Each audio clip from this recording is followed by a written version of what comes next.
Alors, dans ce théorème, le théorème 3, 8 et 1, on va présenter les permutations, les arrangements et les combinaisons. C'est ce que vous allez devoir présenter, toujours en commençant par la définition, puis ensuite en exemple, puis les notations et la formule, le calcul. Donc, on va commencer par la permutation. Donc, la définition nous dit que si on classe n objets différents dans un ordre particulier, alors on va former une permutation simple, ce qu'on peut différencier de la permutation avec répétition. Donc, une forme de permutation simple, il n'y a pas de répétition de ces n objets. En exemple, si je prends ABCD et BDCA, ce sont deux permutations simples des lettres, des quatre lettres A, B, C et D. Le but maintenant, ça va être de savoir combien est-ce qu'on peut avoir de permutations différentes avec un certain nombre, certain ensemble composé de n objets différents. Donc, notation et calcul, on va noter Pn, ce sera le nombre de permutations de n éléments différents. Et puis, pour le calculer, on va prendre un premier exemple. P4, ça consiste à faire, on rappelle, sur la première position, je peux mettre un des quatre éléments. Sur la deuxième position, je peux mettre trois éléments, les trois éléments restants. Pour la troisième, deux éléments. Et pour la dernière, il ne me reste plus qu'un élément. Donc, c'est celui que je mets. Donc, à la fin, j'ai 4 fois 3 fois 2 fois une possibilité. Ce qui nous dit ça, c'est le principe de décomposition qu'on a déjà vu.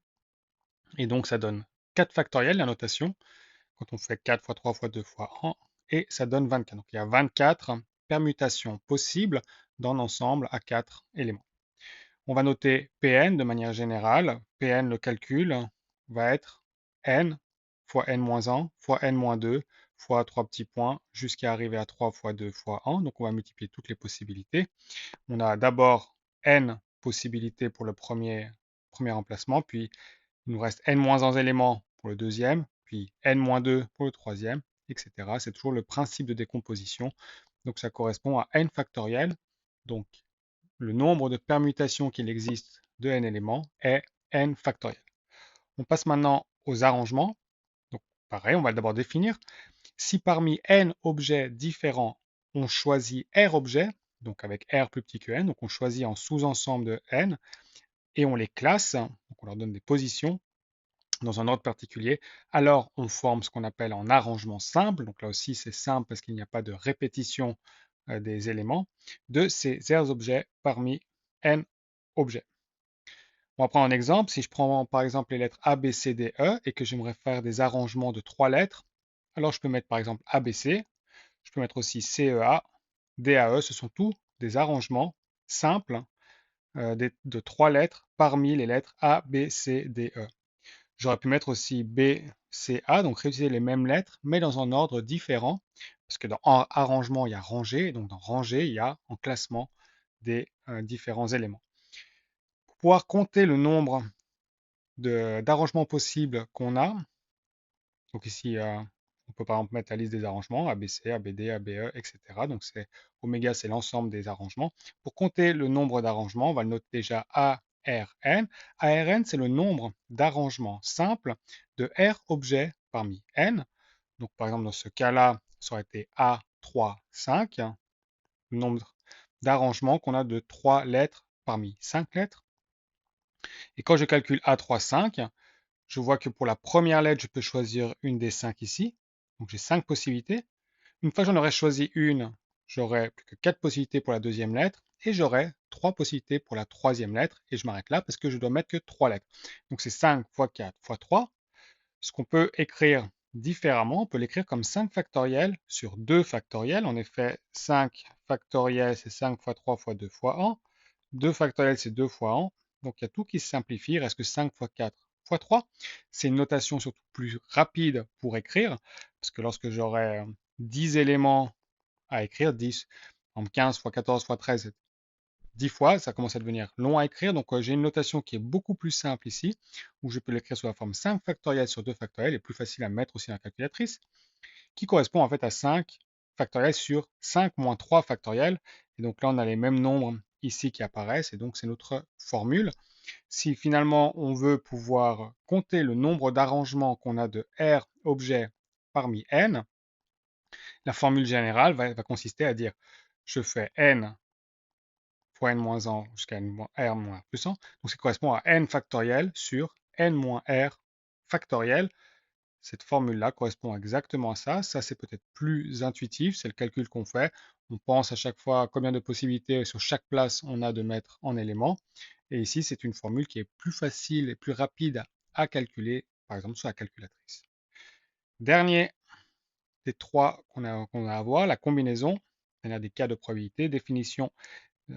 Si parmi n objets différents, on choisit R objets, toujours avec R plus petit que n, cette fois-ci sans les classer, donc ça correspond à faire en groupe, alors on forme une combinaison simple, encore une fois sans répétition, de ces R objets parmi n. Exemple, ABC et ABD sont deux combinaisons simples de trois lettres parmi les lettres A, B, C, D, E. Alors la grande différence avec l'arrangement, c'est que cette fois-ci, on n'a plus l'ordre qui compte, et donc les combinaisons ABC, ACB, CBA sont les mêmes. Ce ne sont pas des combinaisons différentes. C'est vraiment la même idée que je veux créer un groupe dans une classe. Et si je prends trois élèves, ce n'est pas l'ordre qui compte, qui change le groupe. Le groupe est formé juste par trois élèves indépendamment de leur ordre. Donc ici, ABC, ACB et CBA sont la même combinaison. Donc pour noter et calculer, on va noter C35, c'est comme combinaison. C35 ici, je reprends un peu la formule de l'arrangement. Donc on fait 5 fois 4 fois 3. J'ai 5 possibilités sur la première place, 4 sur la deuxième et 3 sur la troisième. Par contre, je vois qu'il y a plein de cas où je compte le même groupe en calculant comme ça. Donc pour supprimer toutes les fois où je compte en excès le même groupe, je dois voir combien de fois est-ce que le groupe ABC apparaît dans les arrangements. Donc il apparaît sur la forme ABC, il apparaît sur la forme ACB, il apparaît sur la forme CBA. Finalement, il apparaît sous la forme, il apparaît autant de fois qu'il y a de permutations des trois lettres ABC. Donc il apparaît 3 factoriels fois trop, ce qui veut dire 6 dans notre cas ici.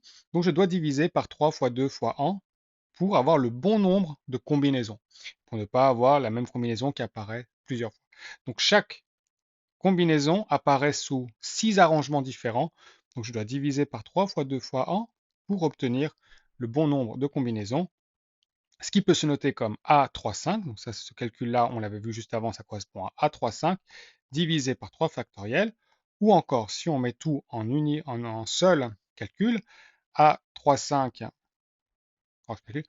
A35 c'était 5 factoriels sur 2 factoriels, donc je vais pouvoir maintenant utiliser la formule de ARN pour avoir la formule générale. CRN, c'est le nombre d'arrangements de R éléments sur n divisé par R factoriel. Et puis ARN, si je le remplace par le calcul qu'on avait montré ici, c'est n factoriel sur R factoriel fois n moins R. Donc ici, ça, c'est ARN. Puis le R factoriel ici, c'est celui-là. Donc ça, c'est la formule de la combinaison. Ça revient à faire le même calcul que pour ARN, donc nombre d'arrangements, qu'on divise ensuite par R factoriel, donc le nombre d'éléments qu'on avait, le nombre de permutations qu'on peut avoir sur le nombre d'éléments qu'on avait choisi. Et donc ça conclut ce théorème-là, qui est surtout donc en fait une présentation des trois types de cas de combinatoires qu'on peut rencontrer lorsqu'on fait des calculs de probabilité.